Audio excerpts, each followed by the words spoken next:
Hello everyone, তোমরা সকলে কেমন আছো? আর আমার এই নতুন একটা ভ্লগে তোমাদের সকলকে অনেক অনেক স্বাগত। আজকে হচ্ছে সকাল সকাল বাজার করে এনেছে। এই দেখো চিংড়ি মাছগুলো কেমন জ্যান্ত ছিল জানো, খুব সুন্দর। আর এখানে এনেছে একটু রুই মাছ আর হচ্ছে ইলিশ মাছ। তো মাছগুলোকে আমি এইভাবে কেটে ভেজে নিয়েছি। আর এখানে দেখো পটল চিংড়ি করব বলে আলু আর পটলটাকে ভেজে নিচ্ছি। আর এখানে হচ্ছে পটল বাটা করব, তার জন্য এই যে চিংড়ি মাছ আর পটল কেটে ভেজে নিচ্ছি। আর এইখানে আছে মূলো আর ফুলকপি আর আলু, এটা দিয়ে হবে ইলিশ মাছ দিয়ে একটা পাতলা ঝোল। আর এইখানে দেখো চাল কুমড়োর ঘন্টটা হয়ে গেছে, মাছের মাথা দিয়ে করেছি, ইলিশ মাছের মাথা দিয়ে। আর এটা কিন্তু খেতে খুবই টেস্টি হয়েছিল। এখানে দেখো আমি মশলা দিয়ে কষিয়ে চিংড়ি মাছটা দিয়ে দিয়েছি।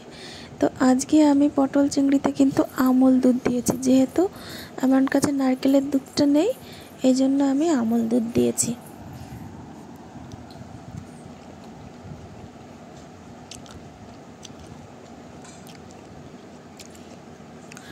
মাছগুলো এই দেখো ভেজে নিয়েছি আর ওখানে তরকারিটা করেছি। তারপরে এখানে হচ্ছে তোমার পাটিসাপটা বানিয়েছি আজকে। তো পাটিসাপটাগুলো খুবই সুন্দর হয়েছিল। প্রতিদিনই হয়, কিন্তু আমরা গুড় দিয়ে বেশি করে থাকি, চিনি দিয়ে একটু কম করা হয়। আর এই দেখো এখানে আমার দুটো ভাজা হয়ে গেছে।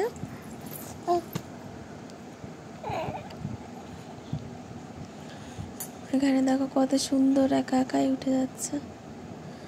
আর আজ এই পাটিসাপটা করেছি আমি মাখা সন্দেশ দিয়ে।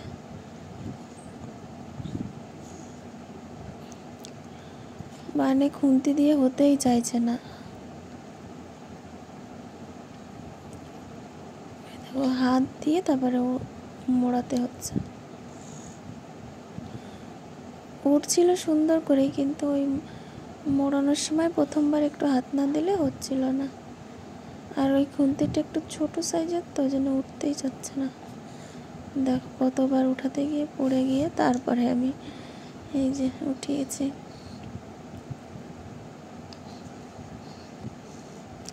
এখানে দেখো আমি ভেজে নিয়েছি অনেকগুলি। আর কালারটা কত সুন্দর এসেছে। গুড় দিলে আরও সুন্দর কালার হয়, চিনিরটা একটু সাদা সাদা হয়।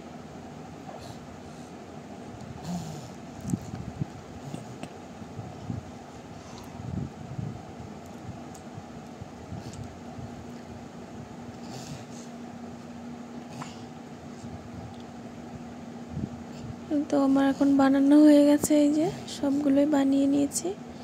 আজকের ভিডিওটা এই পর্যন্তই। ভালো লাগলে অবশ্যই লাইক কমেন্ট শেয়ার আর আমার চ্যানেলটিকে সাবস্ক্রাইব করবে। আর এখানে হচ্ছে আজকে কী কী রান্না করেছি, পটল চিংড়ি, এখানে আছে পটল বাটা, চাল কুমড়োর ঘন্ট, এখানে মাছ ভাজা, আর এখানে ইলিশ মাছ দিয়ে ফুলকপি দিয়ে একটা তরকারি।